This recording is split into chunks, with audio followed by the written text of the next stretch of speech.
Jangan sampai lalai. Sudah masuk alam kubur baru sadar. Nanti kamu sadar, jangan sampai menyesal saat masuk alam kubur. Makabir itu jamak dari kubur. Hatta zurtumul makabir. Baru nyadar setelah di kuburan. Fa'asaddaqa aku minasolihin. Ya, kalau Rabbi rji'un, ya Allah pengen balik lagi. Saya pengen merubah amalan saya. Telat Joni. Wah, kayak yang pernah ke alam kubur saja. Ya terserah Anda. Tapi kalau nanti di alam kubur, minimal Anda tahu dulu sekarang. Ya kan? Minimal tahu dulu. Kalau mau merasakan nanti aja setelah ke kubur. Saya cuma mengingatkan apa yang Allah sampaikan. Apa yang Allah sampaikan? An-naru yu'raduna 'alaiha ghuduwwan wa 'ashiyya. Kalau ada yang masih begitu dan Anda lihat diingatkan susah, masih menampakkan kemaksiatan, Allah langsung memberikan ancamannya. Kalau dia bertahan demikian sampai dengan wafat, enggak usah disolatkan. Jangan sampai berdiri di depan kuburnya katanya.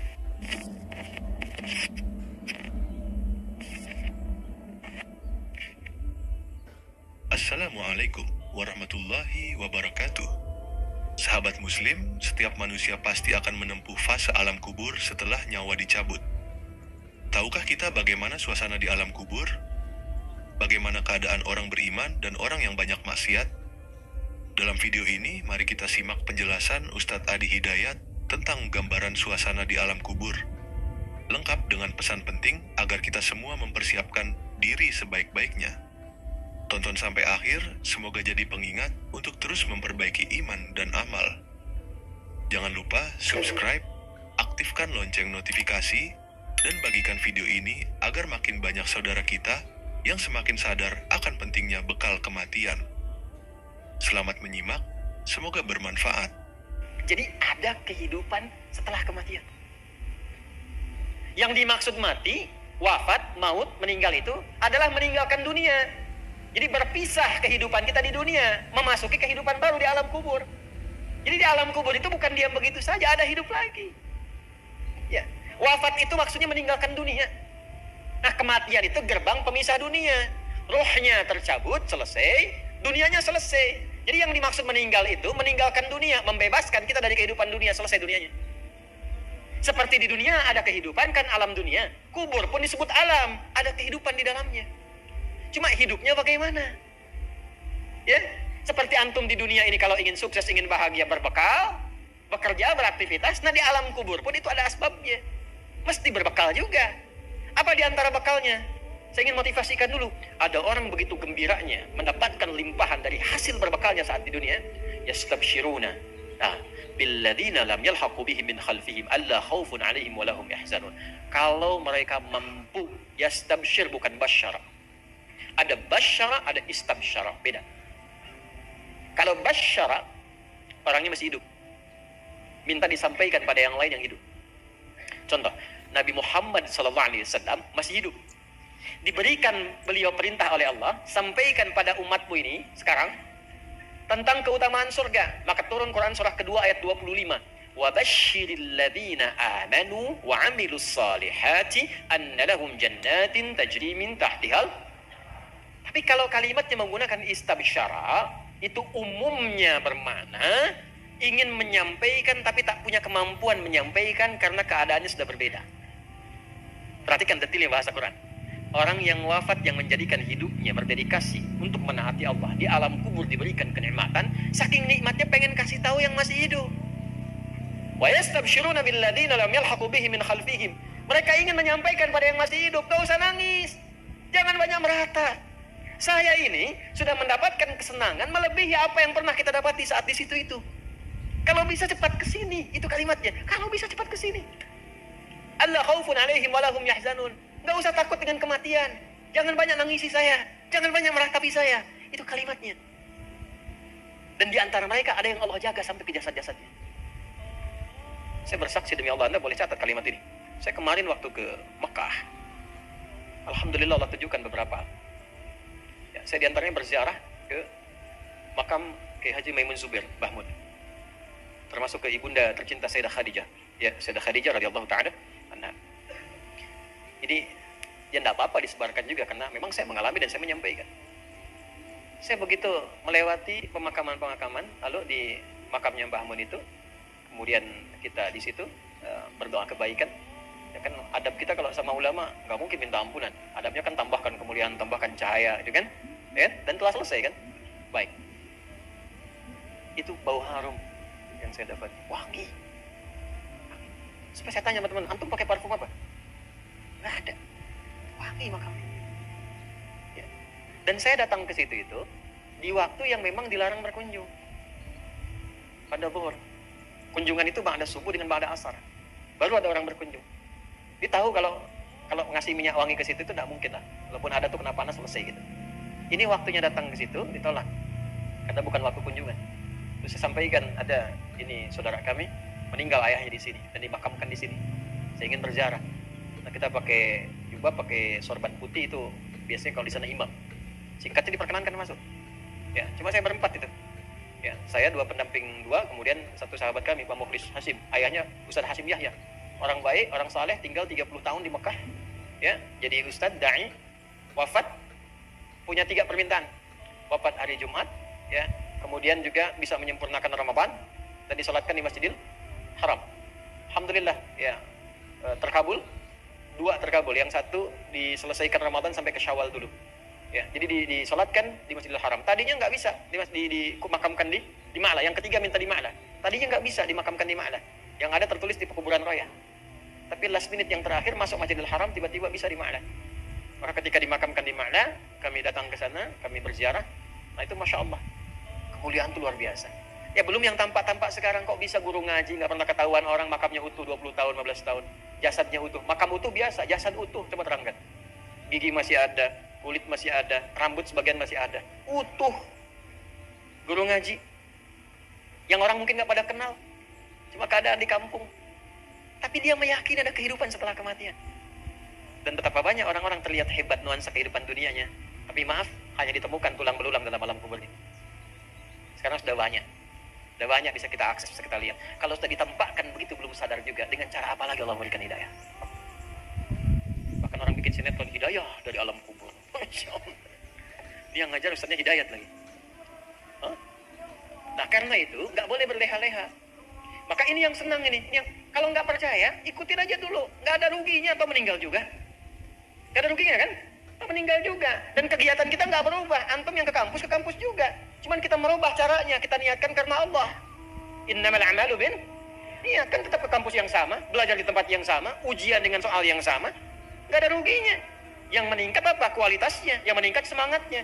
Meninggal juga sama-sama meninggal juga. Jadi kalau kita ikhtiarkan dari sekarang, tidak merubah keadaan dunia kita. Yang presiden tetap presiden, yang bupati tetap bupati, yang pebisnis tetap pebisnis. Nggak merubah keadaan kita. Lebih berkualitas dunianya, saat meninggal punya jaminan. Yang kasihan tuh yang nggak punya harapan. Nggak ada kehidupan setelah kubur, dunia nikmati. Terus ente setelah meninggal dunia kemana? Itu gimana nanti? Nggak punya harapan. Yang begitu jangan diikutin. Orang nggak punya harapan diikutin. Orang nggak jelas tuh jangan diikuti. Kita tuh punya dasar pengetahuan. Quran surah 17 ayat 36. Wala taqfu ma laysa laka bihi ilmun. Inna sam'a wal basara wal fu'ada kullu ulaika kana anhu mas'ulan. Nah sekarang itu teman-teman kita punya harapan. Diterangkan dari sekarang. Makanya selama hidup kalau pengen seperti itu jangan main-main hidup dunianya. Maka turunlah surah At-Takatsur ayat kedua. Alhaakumut takatsur hatta zurtumul maqabir. Kalla. Jangan sampai lalai. Sudah masuk alam kubur baru sadar. Nanti kamu sadar. Jangan sampai menyesal saat masuk alam kubur. Maqabir itu jamak dari kubur. Hatta zurtumul maqabir. Baru nyadar setelah di kuburan. Fa'asaddaqu wa aku minas sholihin. Ya, kalau Rabbil Ji'un ya Allah pengen balik lagi. Saya pengen merubah amalan saya. Telat Joni. Dengan malaikat kan santai aja kan. Telat. Gak bisa balik lagi. Nah, apa yang melalaikan seseorang sampai kemudian baru sadar di alam kubur? Di antaranya apa? Alhaakumut.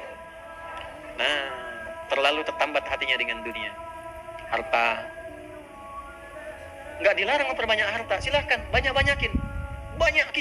Tapi untuk apa? Fi sabilillah. Taati Allah dengan harta itu. Maaf. Jangan kebayang kalau fi sabilillah itu untuk infak saja. Cari kotak masjid. Ya, setanah kusir. Nggak begitu, kan ada konsepnya.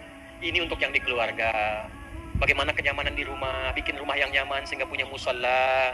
Ya, anak-anak sekolahkan di tempat yang mengenal Allah, tingkatkan kualitasnya. Pakai untuk umrah, pakai untuk haji. Lihat saudara-saudara di samping. Setelah itu lebarkan. Baru ada babnya lagi setelah orang tua, saudara, kerabat, ada anak yatim, baru dibuka untuk umum. Itu ada petanya. Nah sekarang pandai-pandai dengan harta antum menghitung kebutuhan sebulannya berapa, tabungan pemetaannya berapa. Nah yang lewat dari situ itu titipan Allah, bekal antum untuk mendapatkan ridhonya sebelum diambil. Antum gaji 30 juta, kebutuhan rumah tangga 15 juta, tabungan 5 juta, 10 juta itu bekal tabungan antum tuh akhirat. Maka babnya keluarkan di Quran. Apa bab ibadah lewat harta? Tunggangi itu. Jangan terlalu bergantung, nanti begitu meninggal baru sadar, mau balik lagi nggak bisa. Antum sekarang punya kedudukan, suatu saat hilang kedudukan itu. Pelajari bab tentang fikih kedudukan, bagaimana menaati Allah lewat kedudukan, bikin kebijakan yang baik sebelum meninggal. Antum lagi belajar sekarang, taati Allah lewat ilmu, bagaimana cara belajar yang benar sebelum meninggal. Inilah hatta zurtumul maqabir. Jangan bangga mengumpul-ngumpulkan. Takasur itu gemar mengumpul-ngumpulkan, koleksi, ngitung-ngitung. Maaf ya, nanti ngitung-ngitungnya di Al-Adiyat, kita lihat nanti. Yang pertama, ada motivasi hidupnya mengumpulkan kekayaan dunia saja. Alhaakumut takasur, ngumpulkan nilai, ngumpulkan gelar, ngumpulkan ijazah. Orang ustadz ngajar ngumpulkan jamaah, cuman pengen jamaahnya banyak, cuman pengen terkumpul popularitas. Sekarang mengumpulkan subscriber. Ustadz pun nggak bebas itu, nggak bebas. Hati-hati, nggak bebas dengan ini. Hati-hati. Ada yang kerja ngumpulkan harta aja, ya. Ada yang ngumpulkan hitung sebanyak-banyaknya sampai lupa tidak menjadikan semua itu sebagai bekal pulang. Selanjutnya, Al-Adiyat ayat 9. Afala ya'lamu idza bu'athira ma fil wa husila ma fis. Ini untuk pelaku maksiat. Yang banyak berbuat maksiat. Apa nanti nggak malu dan nggak khawatir kalau itu diungkap di alam kuburnya? Silahkan dah tutup-tutupi saat di dunia. Tapi kalau nggak ditobati, di alam kubur akan terasa. Saya ulangi, di alam kubur akan terasa. Silahkan tutupi.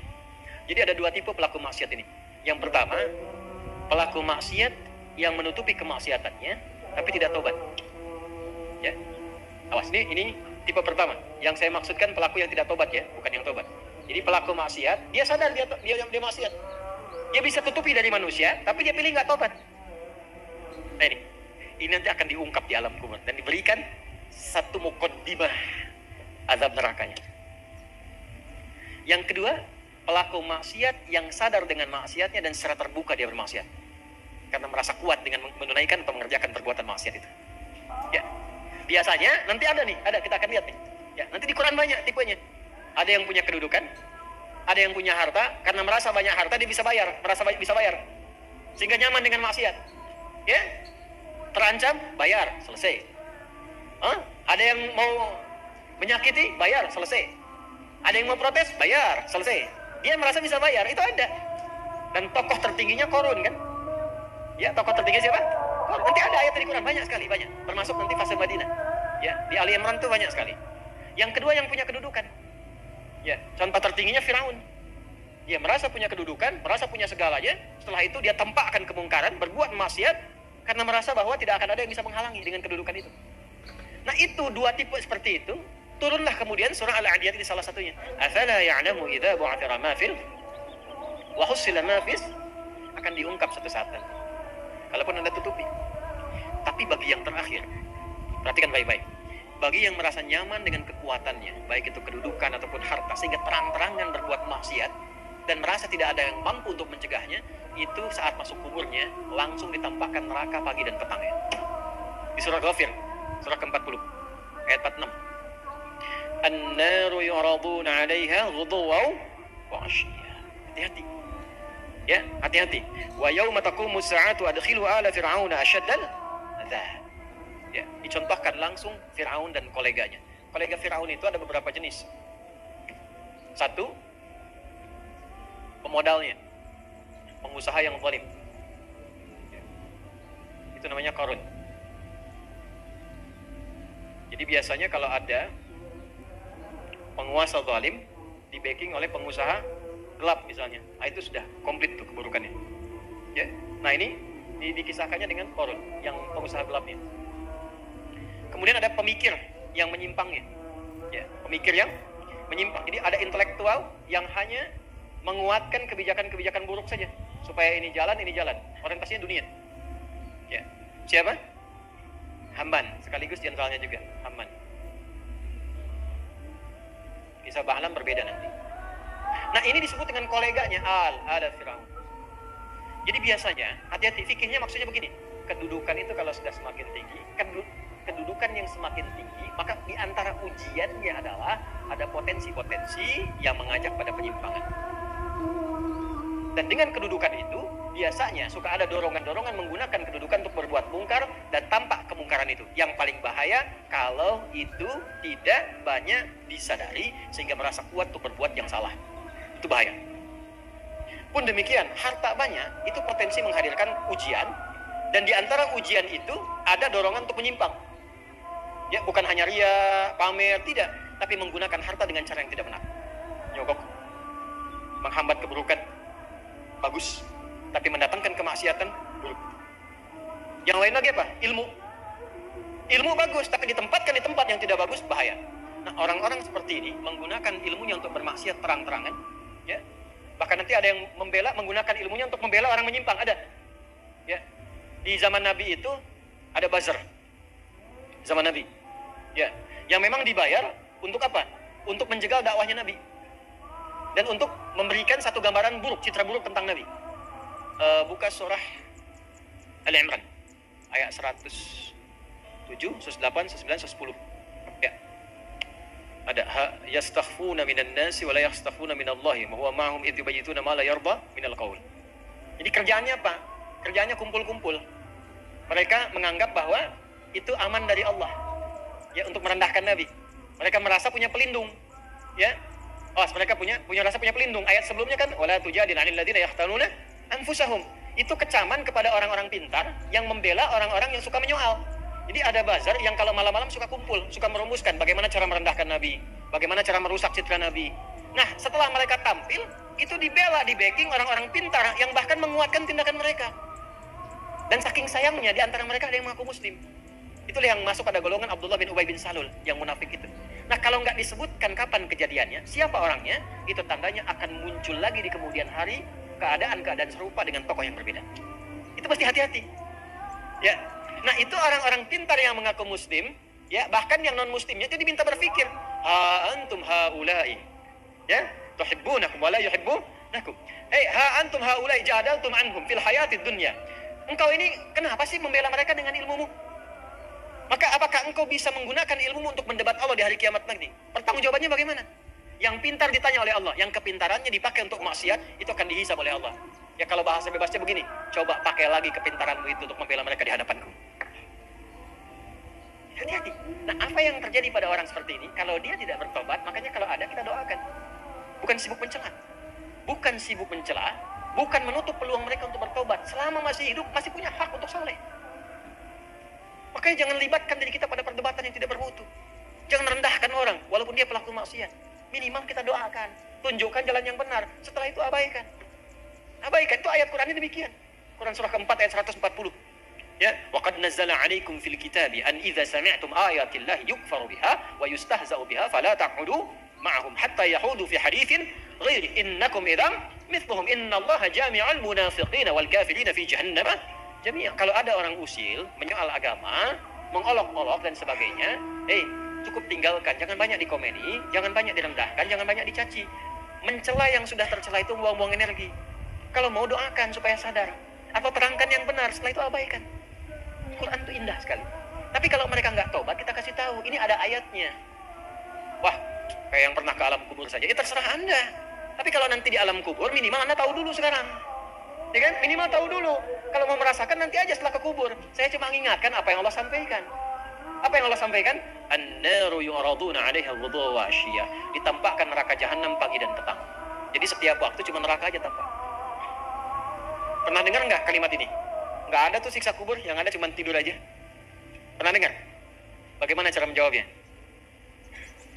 Gampang. Kalau ada yang mengatakan nggak ada siksa kubur, yang ada cuma tidur saja, maka tanyakan pada mereka, kira-kira kalau kamu tidur ketemu kuntilanak botak, yang jeleknya naudzubillah, terus teriak-teriak di depan muka kamu, kamu pengen cepat bangun atau tidur terus?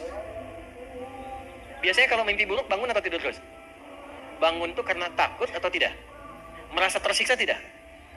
Maka tidak ada siksa yang paling pedih kecuali saat orang berada di alam kuburnya tak bisa bangun lagi, ditampakkan neraka terus di alam kuburnya. Bukankah itu siksaan? Jadi nggak usah bicara tentang man rabbuka man imamuka mah kita buka. Gampangnya, ente kalau tidur, mimpinya ketemu neraka jahanam terus dari pagi sampai terus dan nggak bisa bangun-bangun, tersiksa nggak? Nah itulah gambaran pertama yang disampaikan dalam Al-Quran. Jadi maaf, orang-orang yang maaf sekali, gemar mengumpulkan harta hanya untuk pamer saja, untuk mengoleksi dunia, tak pernah punya visi hidup untuk pulang, maka mesti hati-hati. Alhaakumut takatsur. Orang yang maksiat terbuka nggak mau sadar mesti hati-hati, ya, karena cara pulangnya itu berbeda. Teruskan. Quran surah Al-Infitar ayat keempat. Ketiga, kan 8 ya semua ya. Wa idzal quburu bu'thirat. Al-Infitar ayat keempat.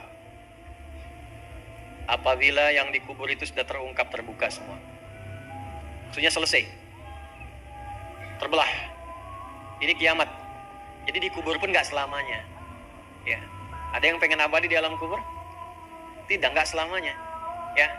Jadi kalau yang nikmat di alam kubur tadi, kan diberi kenikmatan ya, kenikmatan pembuka. Itu cuma mukadimah aja Pak Bu.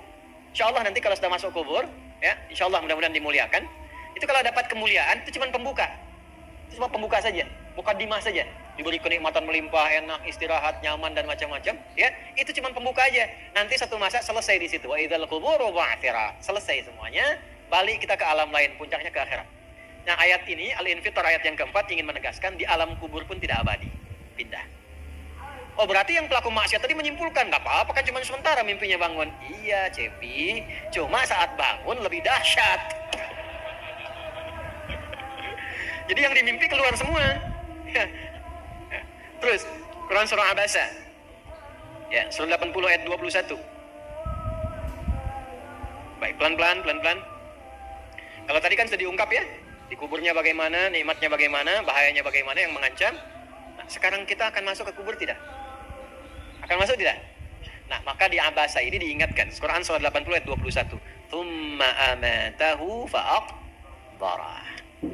Orang yang hidup itu satu saat pasti akan diwafatkan. Kalau sudah wafat akan dikuburkan. Di semua kita tidak ada yang bebas dari penungguan di alam kuburnya. Tadi tunggu. Ini, CAQ semua kan? Calon alam kubur. Kita akan masuk nih. Jadi Allah sadarkan mumpung masih hidup dari dua kejadian tadi, ambil ibrahnya, siapkan diri kita, karena kita nggak akan bisa menolak kematian. Kalau sudah wafat pasti dikubur. Teruskan dulu ya, kita agak cepat. Al-Mumtahanah ayat 13. Sudah? Ini nyambung semua ayatnya, indah sekali. Jadi kalau kita sudah sadar, ini resiko kebaikan, ini resiko keburukan, dan kita tahu akan wafat, akan dikuburkan, bagaimana cara persiapannya?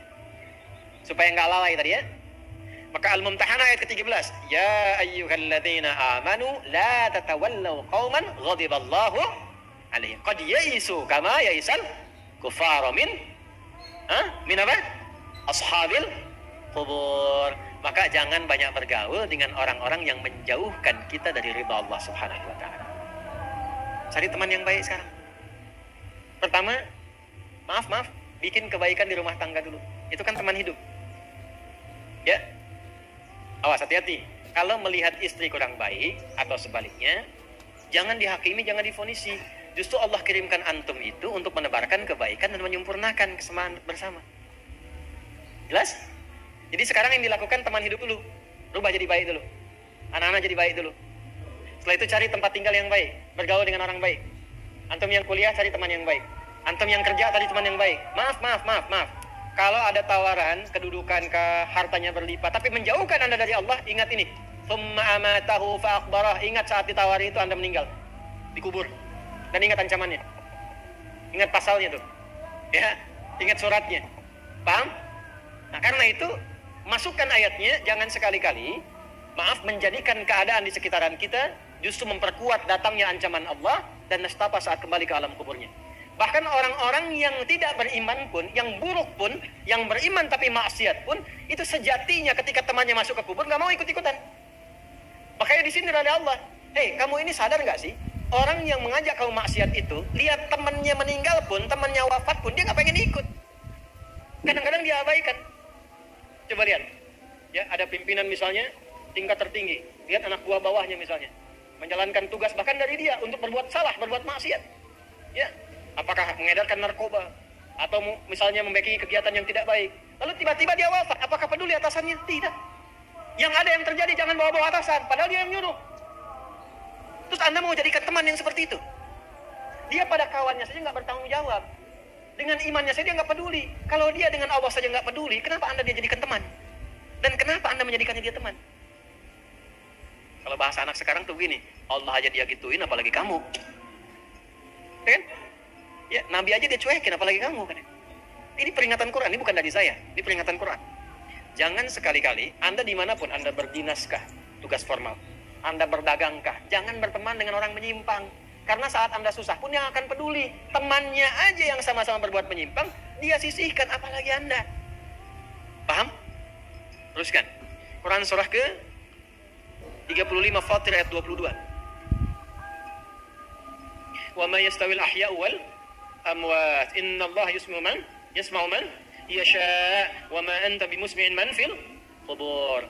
Kalau Anda masih belum sadar juga, kata Allah, hei, kamu ini masih hidup, masih punya harapan, masih punya bekal. Kalau sudah meninggal, nggak sama keadaan orang hidup dengan wafat. Mumpung kamu masih hidup, karena kalau sudah meninggal, temanmu yang meninggal pun kamu nggak bisa dengar suaranya. Cuma saya yang tahu keadaan di alam kubur. Karena saya tahu, kata Allah, dan saya punya Rahman dan Rahim, dengan sayang saya sampaikan kepadamu. Karena sayang saya. Ibu maaf, kalau ada anak misalnya, ingin berbuat menyimpang, ibu cegah tidak? Kenapa? Karena ibu sayang. Karena itulah ibu saking sayangnya, maaf, jangankan anak lahir, di dalam saat dikandung pun bukankah dijaga dari yang maksudnya? Dijaga dari yang merusak. Ibu kalau sedang mengandung, mau nggak makan makanan yang kotor? Makanan yang merusak? Tidak kan? Kenapa? Karena sayang kepada bayi yang dikandung, janin yang terkandung. Di tempatnya pun disebut oleh Allah dengan rahim. Karena ada rahim, dijaga betul. Miring kanan susah, kiri susah, telungkup gak mungkin. Dijaga supaya apa? Supaya di dalamnya merasakan ketenangan. Karena apa? Karena ada tempat disebut dengan rahim. Nah, Allah itu sifat rahim melekat kepadanya. Karena sayang dengan kita, diingatkan. Bahasa bebasnya gini, karena saya sayang engkau dengan rahimku. Karena saya cinta kamu dengan rahmanku. Jangan sampai masuk kubur, kamu tersiksa, kamu nestapa. Karena beda antara hidup di dunia dengan kehidupan di kubur. Mumpung masih hidup, cari bekal. Karena engkau tak mampu mendengar apa yang terjadi dalam kubur. Jadi kalau tadi Allah sampaikan, jangan bergaul dengan yang begini, jangan terlena dengan yang seperti ini. Itu karena Allah sayang dengan kita. Itu saja. Jelas ya? Ya, jadi kalau nggak sayang, nggak akan mungkin diingatkan. Teruskan. Al-Hajj ayat ke-7. Yang ketujuhnya Al-Hajj ayat ke-7. Wa anna sa'ata atiyatul la raiba fi wa anna Allah yab'atsu man fil qubur. Tapi jangan khawatir, sekalipun kau masuk ke alam kubur, kata Allah, karena sayang, aku pesankan berbekal dari sekarang. Di alam kubur aku penuhi nikmatku padamu. Tapi itu cuma sementara. Besok-besok selesai, aku bangkitkan semua kalian, aku tepati janjiku untuk memberikan surga kepadamu. Karena itulah orang yang baru mau meninggal dalam sakaratul mautnya, kalau benar dia mengikuti apa yang Allah pesankan dari ayat-ayat tadi, maka Allah berikan pendahuluan sebelum masuk kubur. Ditampakkan bahkan surganya di hadapannya, dimasukkan dalam golongan hambanya, ditenangkan saat wafatnya. Ya ayyatuhan nafsul mutmainnah, irji'i ila rabbika radiyatan fadkhuli fi wadkhuli. Nah, jannahnya ditampakkan. Terakhir, At-Taubah ayat 84. Quran surah At-Taubah ayat 84. Kalau ada orang yang tidak peduli dengan peringatan ini 7 ayat nih, itu pesannya. Ini bukan ilmu taati ya, untuk mengingatkan saja. Kadang kita sulit sih, tapi kalau antum ngambil jurusan yang sama, itu insya Allah mendapatkan kenikmatannya. Contoh begini misalnya, kenapa ada ayat di Quran itu jumlah bilangannya sama, serupa dengan lawannya? Malaikat disebutkan 88 kali, setan disebutkan 88 kali. Nah, lawan tugas malaikat itu setan. Malaikat membisikkan kebaikan, setan memprovokasi keburukan. Jumlahnya sama, karena setiap hari pun kita gak akan bebas dari 2 bisikan itu, baik atau buruk. Nah ini, kenapa ayat pengingat alam kubur dan kehidupan dunia 7 kali? Salah satu pesannya adalah karena kita 7 hari beraktivitas selama hidup di bumi ini. Maka diingatkan setiap hari. Maka setiap hari itu mesti ingat kematian. Sebelum tidur istighfar, siap nggak bekalnya, lihat temannya, selamat nggak keluarganya. Ya, maaf, izin, maaf sekali. Saya berulang kali minta maaf nih. Ya, berulang kali. Ada seorang suami, saleh, istrinya salehah luar biasa. Satu kali suaminya karena kelelahan, bangunnya agak terlambat. Biasanya jam 3, ini setengah 4 bisa. Itu istrinya bangunkan sambil bersenandung. Pak, saya cepat bangun, Pak. Perjalanan kita masih panjang, sedangkan ajal semakin mendekat. Sedangkan para musafir sudah punya banyak bekal di depan kita. Kita mesti nyusul mereka. Bangun, Pak. Itu Masya Allah kalau pakai bahasa Arab indah sekali. Pak, ajal itu mendekat kepada kita. Sedangkan perjalanan masih panjang. Teman-teman kita sudah di depan, bekalnya banyak sekali. Maksudnya apa? Teman-teman kita sudah ada yang hafal Quran, sholatnya nggak putus, malamnya banyak tahajud, puasanya nggak putus, sunnahnya dikerjakan. Kita ini, ya Allah, mau bangun tidur aja susah, ya Allah. Mau tahajud aja susah. Sementara ajal datang semakin dekat. Pak, bangun, Pak. Bangun, Pak. Takutnya kita meninggal malam ini. Kita nggak bisa menyusul teman-teman kita yang sudah di depan. Itu istri bangunkan suaminya. Ada lagi yang suami mau kerja dibisikin istrinya. Pak, jangan sampai cari yang haram ya. Papa nggak bawa apa-apapun ke rumah di hari ini. Kami keluarga akan sabar. Mama akan tenangkan pada keluarga supaya sabar. Tapi Pak, kami nggak akan kuat merasakan sedetik pun di neraka jika Papa bawa yang haram ke rumah. Masya Allah. Nah ini disebutkan pengingat itu 7 kali. Di 7 ayat berbeda untuk mengingatkan setiap hari ingat wafat. Setiap hari ingat pulang. Setiap hari kita akan mengalami suasana di alam kubur. Jangan sampai meninggalkan dunia dalam keadaan yang terancam. Kalau masih nggak sadar juga dengan pengingat ini, muncul ayat ke-8. Muncul ayat ke-8. Di At-Taubah, ayat 84. Tempatnya pun At-Taubah. Ngajak taubat dulu sebelum diingatkan. Tapi dasar karena nggak pengen taubat juga, maka munculnya ancaman. Kalau ada yang masih nggak peduli, bahkan ada orang Islam yang masih bertahan dengan keburukannya, menampakkan ke orang lain dengan sifat nifaknya, maka turun ayatnya. Wala tusalli ala ahadim minhum mata abada. Wala taqum ala qabrih. Allahu Akbar. Innahum kafaru billahi wa rasuli wa matu wa hum fasiqun. Kalau ada yang masih begitu dan Anda lihat diingatkan susah, masih menampakkan kemaksiatan, Allah langsung memberikan ancamannya. Kalau dia bertahan demikian sampai dengan wafat, gak usah disolatkan. Jangan sampai berdiri di depan kuburnya katanya. Kurang apa lagi? Tiap hari diingatkan 7 kali, 7 hari beraktivitas, 7 kali diingatkan, diberikan kasih sayang, diarahkan pada yang benar, ditunggu sampai tobat, tapi masih mengancam. Masih menampakkan kehebatannya sampai dia wafat. Maka peringatannya apa? Orang-orang yang sengaja menantang berbuat maksiat, menghalalkan dosa yang besar, itu dihukumi oleh Quran. Kafaru billah. Yang menghalalkan dosa besar itu dihukumi kufur. Tapi jangan sembarangan, ya, jangan sembarangan menghukumi. Karena ada yang punya otoritas di situ. Gak boleh Anda sembarangan, ini kufur, ini togut, ini gak boleh.